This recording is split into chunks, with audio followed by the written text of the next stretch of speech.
Bien, bonjour tout le monde. Aujourd'hui, on est le 8 février. Ça fait environ un mois que je suis pas venu à ma place à Coyote. Et puis, ce matin, avec l'envouement qu'on a fait avec moi et Stéphane Monette, la petite chronique qu'on a faite à Télémag, eh bien, j'ai repogné le goût de pouvoir faire du Coyote. Du fait que, bon, j'avais un peu moins de temps pour pouvoir m'occuper de ce type de chasse-là. Et je suis content parce que d'un, la première des choses, je vois que ça a venu aux appâts qui étaient pitchés un peu partout sur le site. Et il y a vraiment des belles trails. Je vous montre ça en espérant pouvoir vous montrer une bonne qualité d'image en même temps. Et là-bas, on voit très bien que il y a vraiment beaucoup de passages. Ils sont venus faire le tour beaucoup. C'est pas nécessairement des piches hyper fraîches, je dirais, mais quelque chose d'intéressant. Fait que j'ai 3 gros bacs de nourriture à venir leur porter. Je mets un détecteur de mouvement là-dessus pour pouvoir voir comment ça interagit entre eux autres. Je sais pas encore si ça va être en mode photo ou en mode vidéo. Et peut-être que si j'ai le temps, je vais tout simplement faire une petite chasse tout à l'heure pour la soirée. Fait que sur ça, on se dit tout à l'heure, je vais vous montrer comment je fais mon apportage en même temps. Et une petite technique fort simple.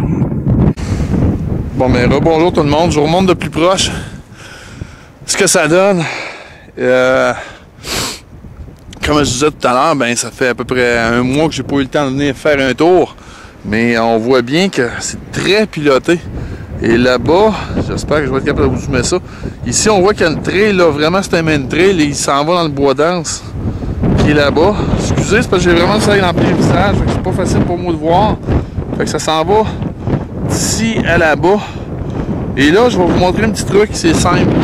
Pour faire en sorte que le coyote ait un peu plus de misère à prendre vos appâts, parce qu'on sait que le coyote, c'est un animal qui est nerveux et puis qui est toujours en mouvement.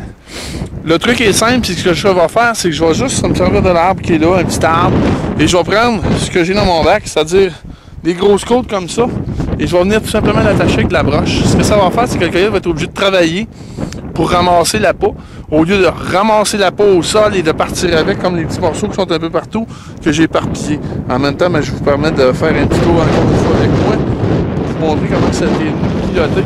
Le truc que j'avais, c'était simple, c'était encore une fois de pouvoir éparpiller, comme je l'ai fait, un peu partout, des morceaux, ce qui fait que le coyote est obligé de chercher. Et bien sûr, il y a des fois où il n'est pas toujours à son lance, fait qu'il rentre dans le bois, puis il revient sur le site venir chercher le restant de nourriture qui est resté ici. Fait qu'on voit que quand même, le site marche très bien. Fait que je finis l'apportage, je vais vous montrer ça, la technique de sur l'arbre, je vous montre ça, et je vais vous faire un petit montage en même temps, des petite séquence parce que je veux pas faire ça trop long. Je veux pouvoir chasser, puis j'ai encore 3 bacs à venir placer de tête de poisson, de bouffe, de restant de boucher, excusez. Fait que sur ça, je vous coupe ça, puis on revient aussitôt que l'apportage est fini. OK, comme maintenant je vous l'ai dit tantôt, j'ai broché mon morceau. Et puis, on voit qu'il y a de la broche dedans. Et un autre petit truc. Comme vous le savez, j'ai été faire un tour à Sainte-Anne-de-la-Pérade. Et puis, mon poisson, je ne le mange pas parce que c'est plein de verre. Par contre, il y a certains gens qui vont le manger après cuisson. C'est vrai qu'il n'y a plus de verre, c'est selon le goût. Eh bien, moi, je m'en sers pour apporter le coyote et on va voir. Et je l'espère que vous allez voir. Toutes les petits tas, il y en a 2 gros ici, là. Et toutes les petites têtes. Et on voit surtout des queues. C'est toutes des poules à mont qui ont été lancées sur le site pour faire en sorte de donner une odeur. Et en même temps, ça se lance très bien, beaucoup mieux que de la nourriture.